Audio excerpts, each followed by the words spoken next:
42,000 peer-reviewed studies. That is how much published research exists on a single plant. A plant most Americans consider a kitchen spice so ordinary it barely registers. Something you shake over pasta without thinking. Something your grandmother kept in a little glass jar next to the stove and never thought to call medicine. 42,000 studies. That is more published research than exists on most pharmaceutical compounds that took $1 billion to develop. And the plant was already in your cabinet. That number alone would be worth 30 minutes of your time. But there is something deeper here that almost no one explains, and it involves the way this plant was used. Not the powder in the jar, not the supplement on the shelf, but the specific preparation that made it something else entirely. Something the soldiers of Rome carried in their field kits. Something the physicians of 10th century Persia prescribed with exact dosages and exact timing. Something that Korean families buried in ceramic pots before winter. And something that the monks of medieval Europe grew in long, deliberate rows in their infirmary gardens. Different continents, different centuries, no communication between them. Same plant, same conclusion. We are going to move through every one of those civilizations, and at each stop, we are going to meet the compound, the pathway, and the mechanism that explains why the same discovery kept happening independently. But we are also going to stop in the middle of all of that, right at the center of this story, at a specific moment in history, a specific body in a specific kind of crisis, and we are going to watch ancient knowledge do something that should not have been possible without a laboratory. And when we are done, you will understand why the most studied natural compound on Earth is also one of the most misunderstood, and why the form most people consume it in is, for a specific biochemical reason, almost entirely wrong. Start with Rome, not the Senate, not the Forum, the frontier. The Rhine River, sometime in the 1st century. A Roman soldier stationed in what is now Germany, far from the Mediterranean diet that kept him healthy at home, eating preserved grain, dried meat, whatever the Northern European winter allowed. The medical handbook that guided Roman military medicine, written by Dioscorides, who travelled with the legions, lists this plant by name for intestinal infections, respiratory illness, infected wounds, and what he describes as corruption of the blood, the kind that travelled through army camps in summer and emptied whole cohorts in weeks. Roman soldiers were not given it because a general liked the flavour. It was ration medicine. It was issued because, over generations of watching what happened in camps where it was used versus camps where it was not, the Romans had arrived at a conclusion that their language did not yet have the molecular vocabulary to express, but their logistics confirmed without question. The plant is garlic. And the reason Rome kept coming back to it is the same reason 42,000 researchers have. It does something that, until the 20th century, nothing else could reliably do. The mechanism was not understood until 1944, when a chemist named Chester Cavalito isolated the compound responsible. He called it allicin. And what allicin turned out to be was a natural, broad-spectrum antimicrobial agent with a mechanism of action genuinely unlike anything that had been synthesized in a laboratory.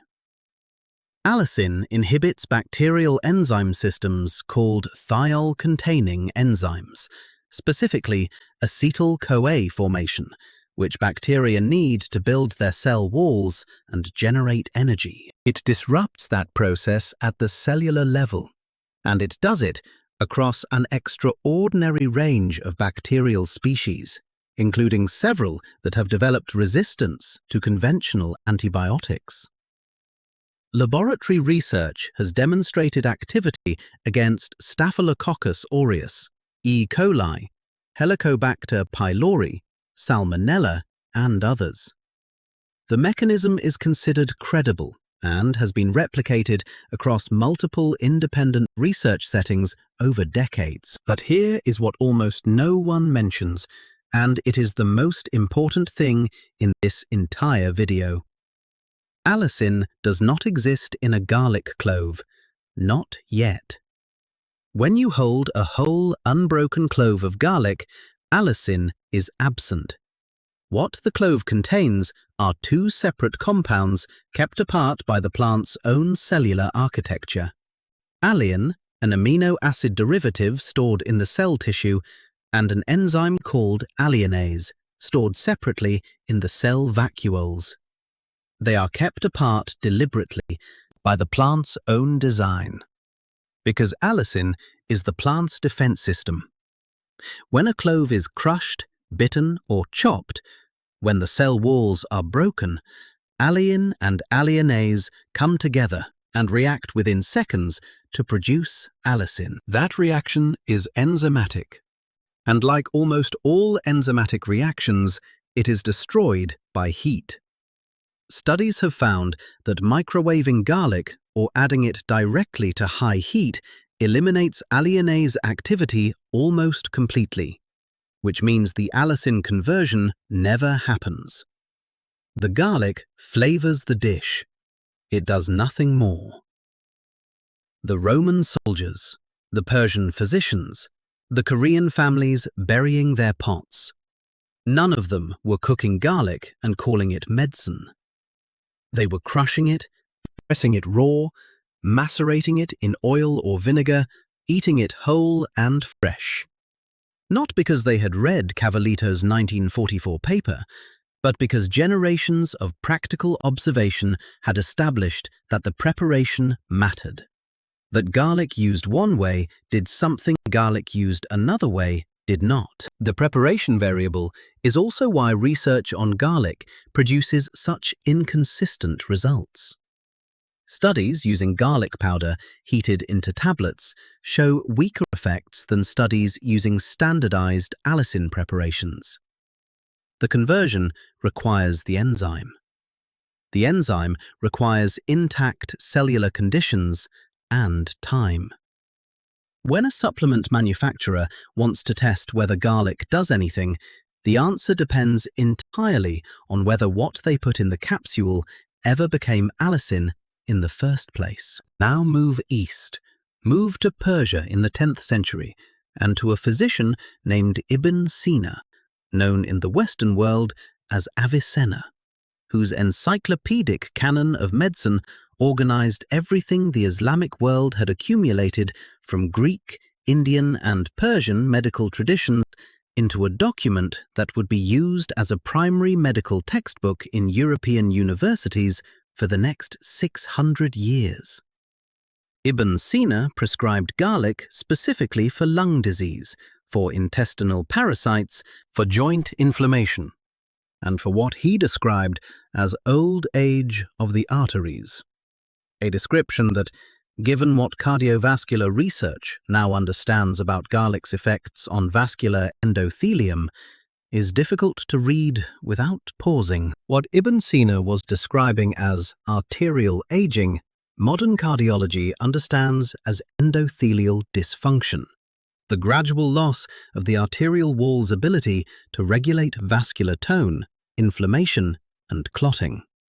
The endothelium is the thin cellular layer lining every blood vessel in your body, and its health determines to a significant degree whether a person has a heart attack or does not. Research from multiple cardiology institutions over the past 3 decades has established that garlic compounds, including allicin and its metabolites, increase the production of hydrogen sulfide in vascular tissue, which acts as a gasotransmitter, a signaling molecule that relaxes smooth muscle, reduces oxidative stress in the arterial wall, and improves endothelial function.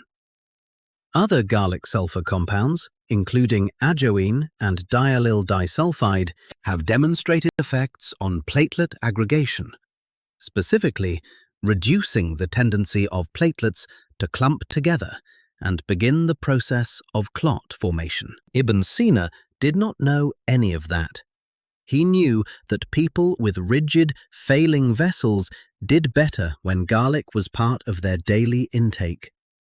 He was observing the outcome of a mechanism he could not name, describing it in the vocabulary available to him, and arriving correctly at a clinical recommendation that cardiovascular research 5 centuries later is still investigating. Stop here, because this is where the story has to stop, moving forward through compounds and pathways, and simply hold still for a moment, in one place, with one person. The year is 1347. The city is Messina, Sicily. A fleet has arrived from the Black Sea carrying Genoese traders and something else. The men who come ashore are already dying. Skin blackened at the fingertips, hard swellings the size of an egg in the groin and the armpit. A fever that doesn't break. The Black Death is entering Europe through that port, and within 18 months it will have killed somewhere between 1/3 and 1/2 of the continent's population. In the monastery infirmaries, the only functional hospitals in most of Europe at the time, Benedictine monks are watching who dies and who does not. They have no germ theory. They have no antibiotics. What they have is a medical tradition built on centuries of accumulated observation. And in that tradition, garlic is classified as a vulnerary and a sudorific and an expectorant, a wound healer, a fever mover, a lung clearer. The monks who treat plague patients are feeding them raw garlic, applying garlic poultices to the swollen lymph nodes, and inhaling steam from garlic preparations to try to reach the lungs.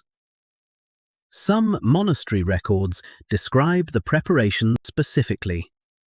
Raw garlic, pressed in vinegar, applied topically to the buboes, and taken internally in doses several times daily. Those descriptions are not symbolic. They are not superstition. In modern terms, specifically in what antimicrobial research and immunology now understand about allicin's activity against Yersinia pestis, the bacterium responsible for bubonic plague, those preparations were a precise clinical attempt to deliver the most potent broad-spectrum antimicrobial compound available in Europe in 1347, directly to the sites of infection. Whether the concentration was sufficient, whether the preparation preserved a lionase activity through the process, whether the monks applied it correctly, those are real questions without clean answers. What is not a question is that the monks were not guessing. They were applying a body of knowledge accumulated across centuries of watching bodies respond to disease, and documenting what helped and what did not. The laboratory had not yet been invented, but the clinic had been running continuously for 500 years. God designed a world in which the answer to infection was growing in the garden, and the people closest to that tradition, the people who read both scripture and the natural world as documents of the same hand, were the ones who kept reaching for it. That is not sentiment. That is the research record. Now move to Korea, and to a tradition that produces something garlic does not naturally become on its own. Maeum kimchi, garlic kimchi, but more specifically to the broader Korean practice of long fermentation. The clay pots, called ongi, buried underground before winter, packed with garlic alongside cabbage, radishes, ginger, chili. The burial is not romantic tradition. It is temperature regulation. Underground Korean soil in autumn maintains a consistent temperature around 4 degrees Celsius, cold enough to slow fermentation to the pace that produces the optimal ratio of lactic acid bacteria, warm enough to prevent the microbial activity from stopping entirely. That temperature range, maintained over weeks or months, produces something that a crushed raw clove of garlic cannot. Aged allicin metabolites, including S-allyl cysteine, and a fermented substrate teeming with lactobacillus species. S-allyl cysteine is water-soluble, stable under heat, and does not require enzymatic conversion the way allicin does. It is absorbed efficiently in the gastrointestinal tract, and it retains several of allicin's cardiovascular and neuroprotective properties without the volatility that makes fresh allicin so difficult to preserve in supplement form. Research from multiple Japanese and Korean institutions, Korea's fermentation science is among the most rigorously studied in the world, has examined S-allyl cysteine in the context of blood pressure regulation, lipid metabolism, and, increasingly, neurological protection. Animal model research has suggested protective effects against neurodegeneration, with proposed mechanisms involving reduction of oxidative stress in hippocampal tissue. Human trials are ongoing, and results warrant continued investigation rather than firm conclusions. But the research interest is serious, sustained, and internationally distributed. The Korean families burying those pots did not know about S-allyl cysteine. They knew that the families who ate fermented garlic through winter were healthier in spring than the families who did not. They had centuries of that observation. They built an entire culinary tradition around the result. Modern food science is explaining, in molecular terms, the mechanism they were preserving without knowing its name. This same pattern, the repeated independent discovery, appears at the edges of every major civilization that left medical records. Ayurvedic medicine in India classified garlic as a rasayana, a class of treatments specifically associated with longevity and rejuvenation, prescribed for vata-related conditions involving the heart and the circulatory system. The Ebers Papyrus, one of the oldest surviving medical documents in the world, dated to around 1550 BCE in Egypt, lists garlic as a treatment for heart disease, headache, bites, worms, and tumors. 22 distinct therapeutic applications in a single document. Egyptian workers building the pyramids were reportedly given daily garlic rations, not as flavor, but as what the overseers calculated was a required component of keeping that labor force functional under physical stress. The Chinese Pharmacopoeia, compiled and revised across 2,000 years, includes garlic for lung disease, intestinal infection, and what classical Chinese medicine describes as blood stagnation, a concept that cardiovascular medicine now recognizes as sharing significant functional overlap with the conditions of impaired circulation and endothelial dysfunction that garlic compounds have since been shown to address. 3 traditions, 5 traditions. No communication. Same plant, same conclusions. That convergence is either the greatest coincidence in medical history, or it is what it actually looks like. Generations of careful human observation of what the created world provides, arriving independently at the same truth, because the truth was there the whole time, waiting to be seen. Here is what the research still wrestling with, honestly, because that is the only way this voice can be trusted, is the dose and the form. Garlic trials have produced inconsistent results, and the inconsistency is traceable to those 2 variables. A 2016 meta-analysis in the Journal of Nutrition examining garlic's effect on blood pressure found statistically significant reductions in both systolic and diastolic pressure in hypertensive participants. But effect sizes varied substantially depending on the preparation used. Aged garlic extract and standardized allicin preparations produced the most consistent results. Studies using commercial garlic powder showed weaker, less consistent effects. The enzyme problem, the alliinase activation that heat destroys, runs through the research literature like a fault line. The studies that preserve the enzymatic process tend to find the effects. The studies that don't tend to find less. Practically, this means raw garlic, crushed or finely minced and allowed to rest for 10 minutes before eating, is the preparation most likely to deliver allicin to the body intact. 10 minutes. That resting period is not ritual. It is the time required for the enzymatic reaction to complete. Crush the garlic, set it aside for 10 minutes, then add it to your olive oil, your salad, your yogurt, your vinaigrette. If you must cook with it, add it in the last 2 minutes over low heat rather than the first 2 minutes over high. That distinction changes the biochemistry of what you are eating. Aged garlic extract supplements, specifically those standardized for S-allyl cysteine content, represent the form that research supports most consistently for people who cannot or will not eat raw garlic regularly. Black garlic. Garlic fermented at controlled temperature and humidity for 3 to 4 weeks is the closest food-based equivalent to the Korean onggi tradition and contains significantly higher concentrations of S-allyl cysteine than raw garlic, with a dramatically different flavor. Sweet, complex, mellow. Nothing like the sharp pungency of a fresh clove.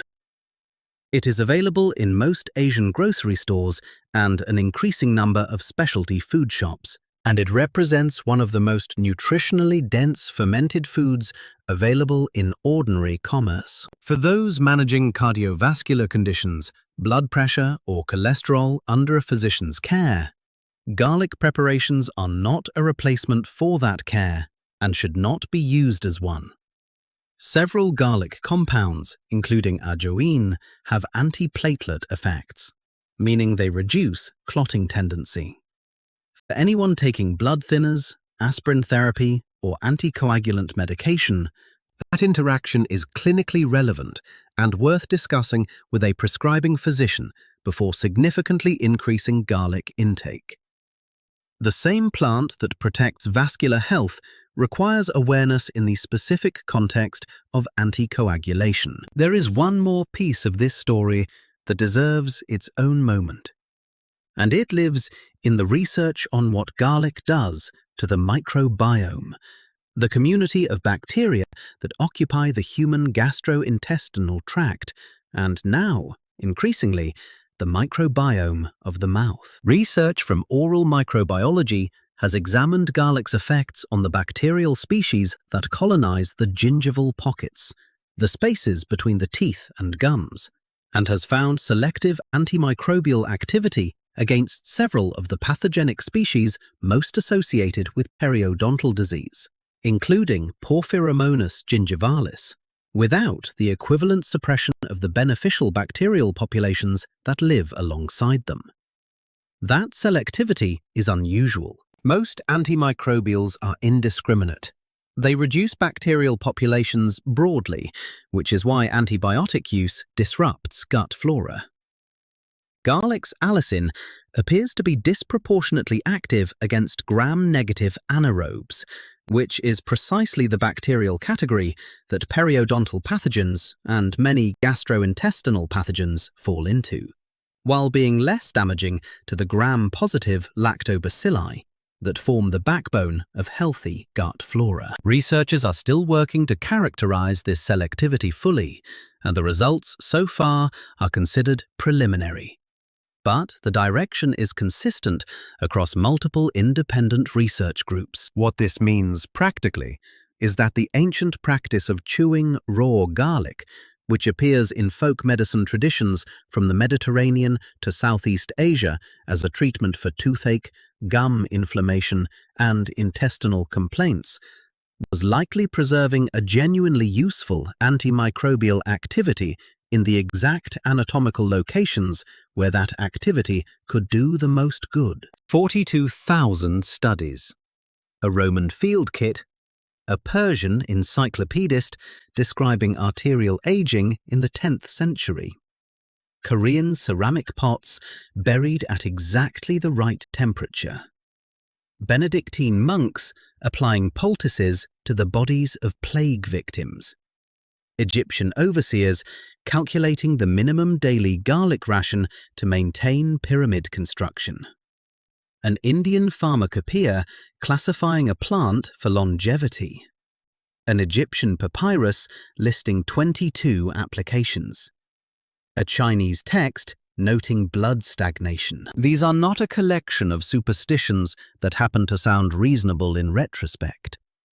They are the accumulated clinical record of a civilization, many civilizations, observing with rigorous attention what the created world provided and what it could do, without the vocabulary of biochemistry, but with something that substituted effectively for it across millennia: the willingness to watch carefully, to record honestly, and to pass the knowledge forward. The principle that connects everything in this script is not that garlic is powerful, though it is. The principle is that the created world was designed with specific operational intelligence embedded in it, and that the people who spent the most time in direct relationship with that world kept rediscovering the same things, not because they were credulous or primitive, but because they were observant. What industrial processing did to garlic is precisely what it did to most of the food supply. It removed the enzyme. Garlic powder heated to processing temperatures, garlic salt, garlic flavoring in packaged food, these retain the flavor chemistry without the alliinase, which means they retain the thing that satisfies the palate and discard the thing that builds the body. The distance between crushed, raw garlic rested for 10 minutes and garlic powder shaken from a jar is not a matter of taste. It is a matter of whether the enzymatic reaction that generates the primary bioactive compound ever happens at all. The ancient world did not know about alliinase, but they knew the preparation mattered. They kept the preparation. They passed the preparation forward. And then a food processing industry that had no reason to ask what the preparation was for and no incentive to find out, optimized it out of existence in the name of convenience and shelf stability. The monks in the infirmary in 1347 did not have a laboratory. They had something better. Generations of people watching what happened to other people, recording what helped, and building a practice around what was real rather than what was convenient. Modern molecular biology is explaining, in precise chemical terms, why what they did was exactly right. That is not a coincidence. That is what it looks like when accumulated human observation of a designed world eventually meets the tools capable of describing the design. The question worth sitting with tonight, not tomorrow, tonight, while you are putting things away or getting the kitchen ready for dinner, is this: if the most studied natural compound on Earth was growing in kitchens and gardens for 5,000 years before a single person could name the molecule responsible for what it did, what else in the ordinary world around you has been waiting, studied, and real and consistently useful for someone to stop calling it ordinary long enough to ask what it actually is. If this kind of conversation matters to you, hit like and subscribe, and share this with someone in your life who needs to hear it. Leave a comment telling me which part surprised you most. I read every single one. New content every week. We are just getting started.